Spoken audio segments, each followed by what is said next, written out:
Hello, everyone. Let's get started with the reading. Christianity and Islam. Out of control clergy, religious demagogues with their consecrated militias, religious parties usurping the functions of the state, it all sounds like the worst stereotypes of contemporary radical Islam in Iran and Somalia, Iraq and Lebanon. And then, as now, the problem lay not in any characteristic of religion itself, of its doctrines or scriptures, but in the state's inability to control private violence. Just a century after the conversion of Roman Empire, Christian churches were acting precisely on the lines of the most extreme Islamic mullahs today. This in itself suggests that none of the violence or intolerance commonly seen in modern day Islam is to speak in the DNA of that religion, but just reflects particular social and political circumstances. An event that occurred in Constantinople around the year 511 suggests the parallels. The church of the day had a beloved hymn, a Trisagion of Thrice Holy, which praise Holy God, Holy and Mighty, Holy Immortal.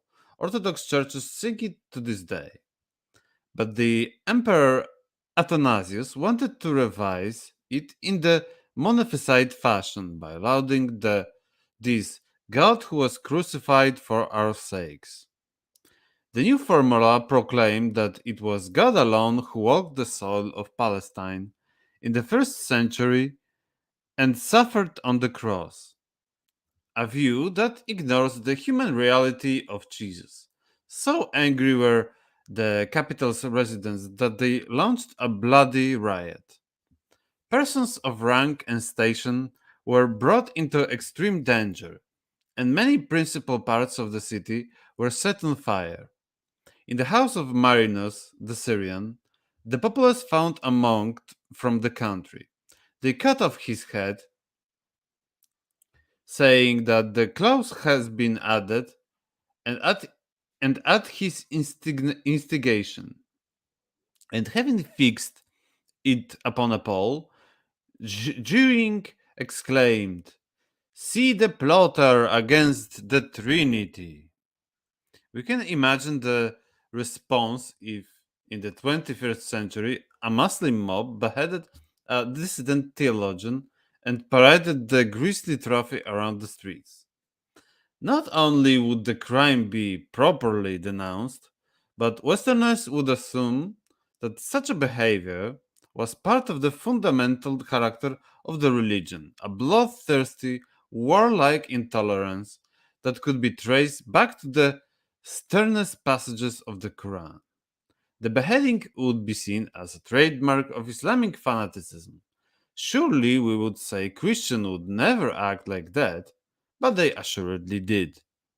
Well, it is tempting to dismiss the religious politics of the 5th century as just a matter of faction and conventional partisanship. We also need to recall the special concepts of authority driving religious politics. Charismatic hierarchs claim guardianship of holy truths. Prophets and visionaries seek to redirect history according to the personal instructions of the divine. Religious orders bypass the secular state in order to create theocracy. And a cult of martyrdom sustains an escalating cycle of violence. Against the better we understand the contemporary politics of the Islamic Middle East, the more intelligible becomes the Christian past, and vice versa. Constantinople or Alexandria then, Baghdad and Mogadishu today. Although the kind of weaponry involved is different, the ancient armies of obstreperous monks can easily be compared to the Shiite forces supporting Muqda al-Sadr in contemporary Baghdad and Basra. The Christ army predated the Mahdi army, but some 1,600 years. Watching how church factions in the age of the councils appropriated spiritual authority so often recalls the modern Muslim world. For centuries, Muslim fatwas, or religious decrees, were issued only by accredited institutions of scholars and lawyers, and these texts carried real weight around the Islamic world. During the 20th century, though, different factions and even individuals arrogated to themselves the right to issue such fatwas, generally within the goal of justifying extremism or violent actions. Today, as in the 5th century, radical clerics not only denounce more moderate enemies, but officially read them out of the faith. A fatwa might declare that whoever X described himself in religious terms, he is in fact no longer a member of the Muslim community and is thus suitable target for violence. In other words, they subject themselves to anathemas just as Christians did in the 5th century. Radical Islamists even have a direct modern equivalent of Christian anathema in the form of takfir, the act of declaring a Muslim person or even a state to be kafir or infidel. The notion of takfir is fundamental to the extremist Islam that produced Osama bin Laden. Well, as far as I know, in the Muslim world, the only mm, problematic sects within the Sunni are the Sufis from the Saudi Arabia. Yeah, and that as far that as my knowledge goes. But read more, maybe it will be more clear. Another analogies also unite ancient and modern extremists, as in late, not Sufis. It's called somewhat different. Salafism, something like that. Another analogies unite ancient and modern extremists. As in late Roman times, a providential view of the world drives political action today. Islamist radicals believe that only by purifying the faith can the Muslim world regain God's favor and reverse its long modern history of defeats and disasters. Yeah, that is called a revanchism, or, or well, that is easily understandable um, that as well as Christianity, so called, back then, and the Islam have a crisis, and they have to somehow get rid of it. And the ideas of honor still stirred violence in societies shaped by notions of personal and family pride.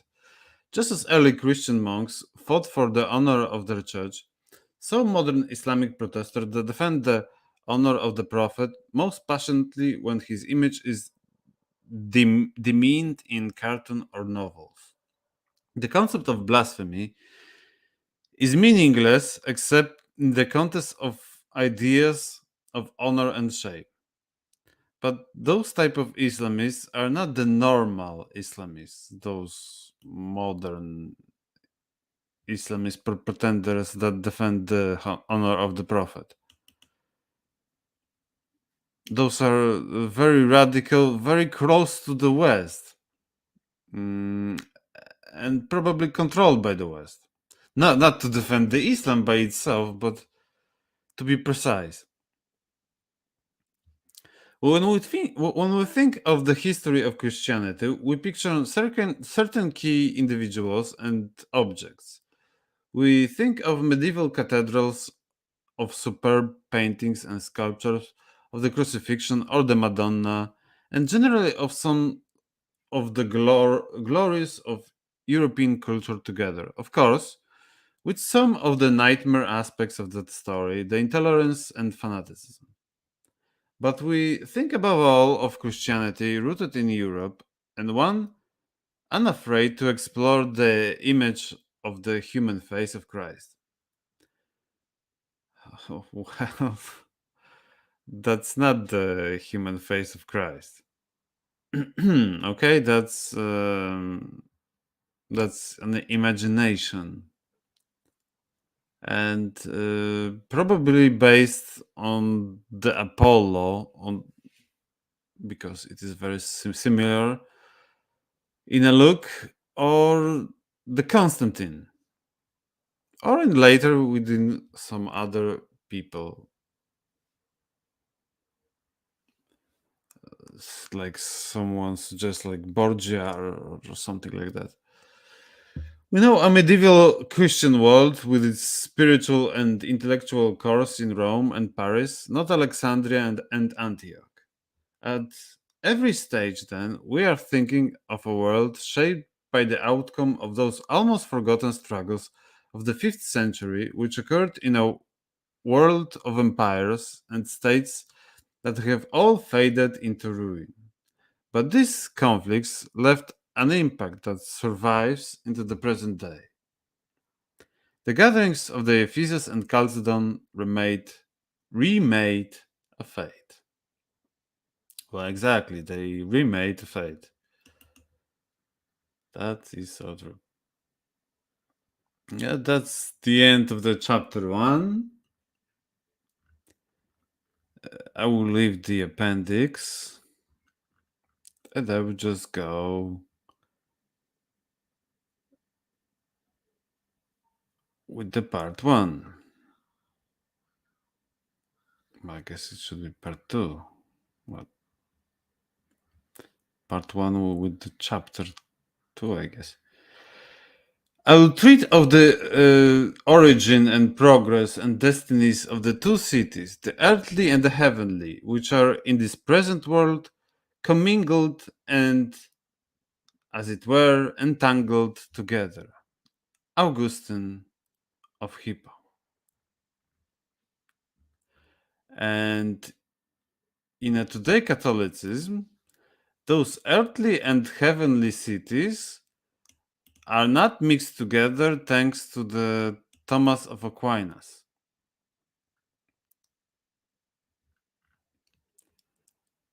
The war of two natures, the mystery of humanity of Christ, that he sunk himself into our flesh, is beyond all human understanding.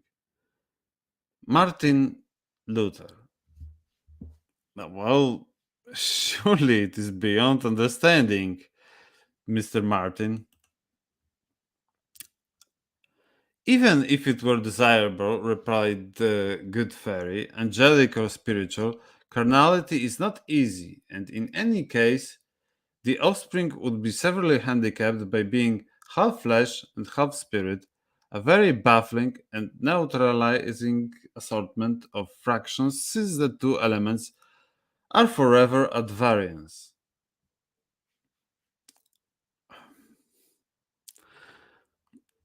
I'm sorry, but that is nonsense. He would need to define what is flesh, what is spirit. It just. That is why I don't like modern philosophy. Well, let's see this Mr. Flan O'Brien. I don't know who he even is, but I would guess he is a modern philosopher. Well, yes, he's from a 20th century. Just googly gooks. Googly biddy gooks.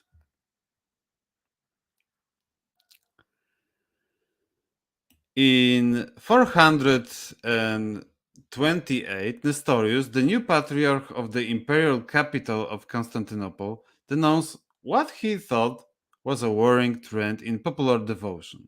Christians might well venerate the Virgin Mary, he thought, but they should not call her Theotokos, God bearer or Mother of God.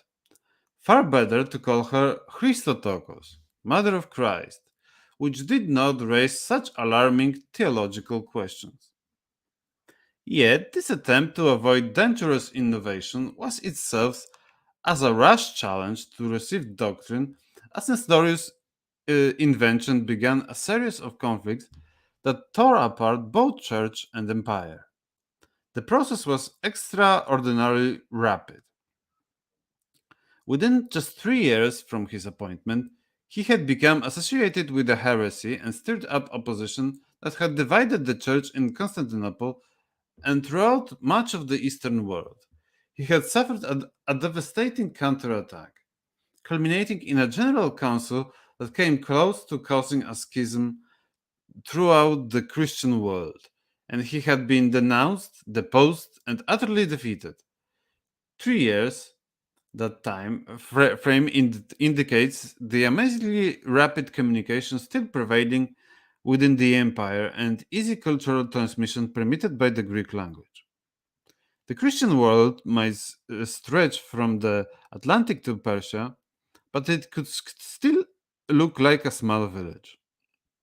But the speed with which the crisis evolved suggests that the issues were anything but new. Rather, they were present in the cultural background, just awaiting the correct spark to set them alight. And the fast moving story suggests the tinderbox atmosphere of church politics in this era. The Nestorian furor was yet another phase in a battle that had been raging for centuries. Participants had long wrestled with the idea of the word made flesh and developed a whole world of specialized term and concept, being and nature, person and substance. But how, in fact, had Christology become so brutally divisive and ultimately an empire killer? Comprehending Christ from 30 to 300. Grounded man. The Gospels allow for many interpretations concerning the nature and identity of Christ. Well, I do not quite agree with that it allowed for many interpretations. Every text allows for interpretation that depending how much you misunderstand it. Well, if you understand the text, it allows for a much less interpretation. So the more errors, the more seemingly seemingly with the stress on seemingly correct interpretations. But if you understand the text, the interpretations are not so f- mm, so free, as to say. How explicitly did Jesus claim to be one with God? Well, he was very explicit. If you take your main picture of Jesus Christ from the Gospel of John, then you are more likely to focus on a divine figure. Mm, no, John is clearly Unitarian. Reading the Synoptic Gospels, Matthew, Mark, and Luke, demands that we pay more attention to human reality.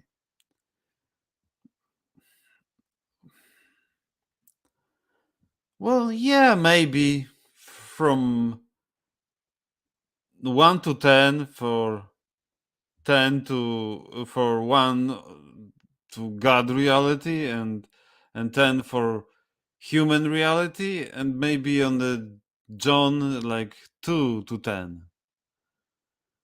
It's like, yeah, there is a difference, but it's not a huge difference, but that John focus only on God reality. Well, if you understand what John actually wrote. If you don't understand, You may have many interpretations, but they are incorrect. Undoubtedly, the idea of Christ as both God and man is an ancient in church, as ancient as error. Early in the second century, Ignatius of Antioch wrote in terms that would be quite familiar to later believers right up to the present day, as he wrote, Jesus Christ our Lord was of the flesh and of the spirit, born and unborn, God come into flesh from both Mary and God.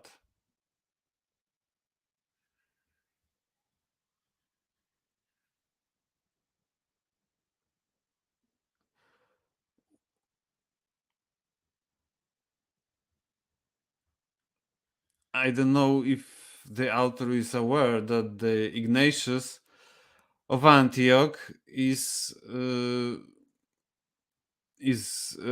commonly forged, like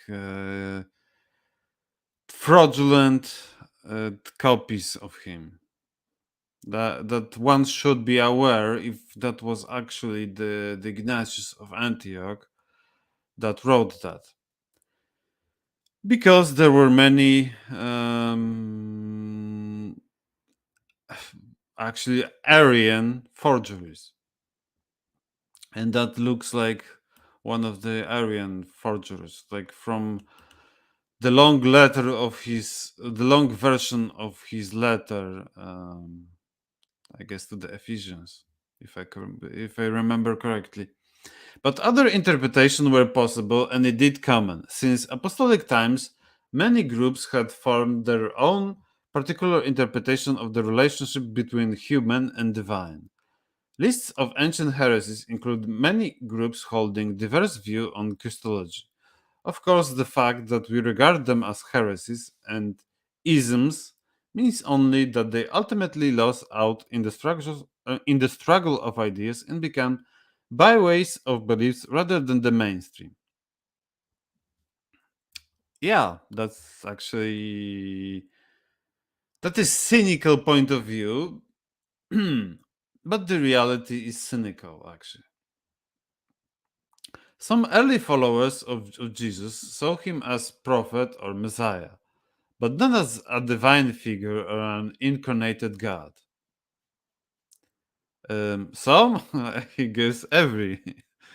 Maybe some didn't. Maybe that what should be said here. This Jewish Christian group, no, not only Jewish, but yes, most early followers were Jewish Christian groups. Were usually termed Ebionites. Well, not only Ebionites, but Nazarites as well. Czy Nazirites? Nazirites. Nie Nazirites. Nazarites, I guess. And it is an open question whether they represented a fossil of the very earliest Jesus movement.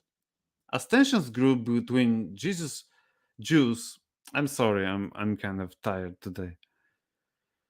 I will end quite soon. Between Jews and Christians, the church condemned any views that seems too close to Judaism. This Jewish issue would often resurface in later theological debates, as thinkers who overemphasized Christ's human nature were charged with Jewish sympathies. Okay, I will end it for today. Uh, Thank you very much for anyone who watches this series. I really much appreciate that. And I appreciate any commentaries and support by whatever means. That means very much to me. So, thanks and God bless.